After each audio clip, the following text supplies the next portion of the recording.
going to be wrapping up today's edition of News and Views, but I'm not leaving you as is. There's a brilliant conversation that our team covered last night. Iran's deputy foreign minister is currently visiting South Africa, and there's an address that he made that it was very, very important considering the state of the world right now with Iran and the United States of America being on the brink of a ceasefire. Hopefully that's going to be a reality. But it gave insights on some very, very important points on ultimately what could the future look like post these negotiations. And here's a conversation. If you missed it live on Salam Media, we have a little recap of it. There we go. Iran's foreign policy. We have to know that Iran's foreign policy doesn't start with the Islamic Revolution of 1979. Though the revolution of 1979 plays a huge role on Iran's foreign policy. Iran's foreign policy can be understood based on two different set of factors: the structural factors and situational factors. The structural factors are those factors that are very much related to the history, the identity of Iranians, the civilization of Iran, the geography of Iran. Iran is a seated cat connecting Persian Gulf to the Caspian Sea. Iran is neighboring 15 countries, 15. It is huge. Iran is a country of millennia. Iran is the oldest living civilization on earth. So when we are talking about Iran, we are talking about a very specific identity, which is subject to millennia of civilization. This civilization is not just a pre-Islamic, civilization. It is also post-Islamic civilization. Iran has witnessed different era in history. Iranian identity is a delicate balance between pre-Islam and post-Islamic era. Pre-Islamic era is the era of Zoroastrianism in Iran. But based on which there are many traditions still alive inside Iran. The language that we are talking, Farsi, is based on the very old and ancient language that we had, from which many of other languages in subcontinent and even beyond that has been driven. Also, post-Islamic Iran is also a source of identity for us. So Islam is part of our identity. And this is also among the structural factors which very much affect the identity of Iranian and affect Iran's foreign policy behavior. But these are not the only factors that affect Iran's foreign policy. Also, we do have situational factors. Situational factors are those factors that are very much subject to time, changes, but they are also very important. The political structure of Iran, the Islamic Republic of Iran, is a matter of this situational factor. The Islamic Revolution of 1979, also that. Oil, energy resources, and many power politics inside the region and outside also is among those factors that are very much affecting Iran's foreign policy.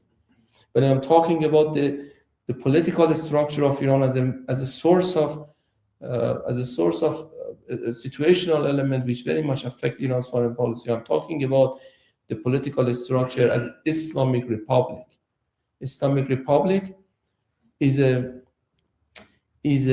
answer to 100 years of a struggle of Iranians for democracy, for justice, and for freedom.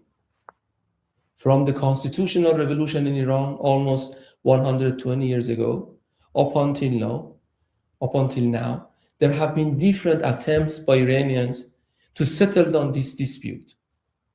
They once settled down in the constitutional revolution, then a coup happened, a British coup happened, which actually toppled down the political structure which was outcome of the constitutional revolution 100 years ago. Then there was another attempt. A democratically elected government of Iran came to power in 1953 I'm not telling you history. I'm just giving you an understanding why you are here.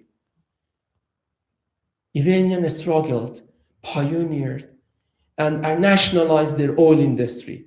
Mossadegh, Prime Minister of Iran, democratically elected Prime Minister of Iran, nationalized oil. Then another coup happened. CIA, Mossad orchestrated another coup against this government. They toppled on Mossadegh in 1953. There are those who are debating inside Iran, outside Iran, and call this coup a coup which changed not only the destiny of Iran, but also the destiny of the whole Middle East. And who did that? CIA and Mossad, hand to hand, hand in hand, and orchestrated this. There are those who even debate that 1979 revolution is byproduct of 1953 coup by Americans and Britishers. Why I am telling you all this? Because I would like to tell you that this sense of sovereignty that you are seeing in Iran, this sense of independence that you are seeing in Iran, this sense of justice seeking, freedom seeking, is very much derived out of this contemporary history of Iran. When Iran did revolution in 1979 and expelled Americans from Iran, they decided not to forgive us. They couldn't digest reality of a new Iran. From then, they started punishing Iranians because of the 1979 revolution. They started a coup against us. They failed. Then they supported Saddam Hussein in his invasion of Iran. They failed. Then started different rounds of velvet revolutions inside Iran. They failed. But they never accepted the reality of a new Iran, a new independent Iran, an Iran that can be an independent state, not being a gendarme of United States in the Persian Gulf anymore.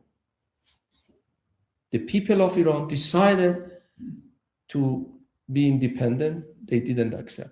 So whatever happened afterward, up until now, trying to delegitimize Iranian society, Islamic Republic, trying to demonize Islamic Republic, trying to isolate the Islamic Republic, trying to corner the Islamic Republic of Iran, and trying then to topple down the political structure of Iran for many decades has been derived from this very fact that Americans couldn't digest the reality of neo-Iran, post-revolutionary Iran, independent Iran. So let's jump from this conceptual framework to understand Iran to what happened last year and the last few months of rapid developments that we all witnessed inside Iran. Last June, Israel and United States attacked us. They started aggression against us. Illegal, unprovoked aggression against us. You can ask this very simple question. Why Americans started and Israelis started aggression against us? Why this genocidal regime of Israel, after slaughtering Gazans, thousands of Gazans in Palestine, they started to think about aggression against us? So the big question is why?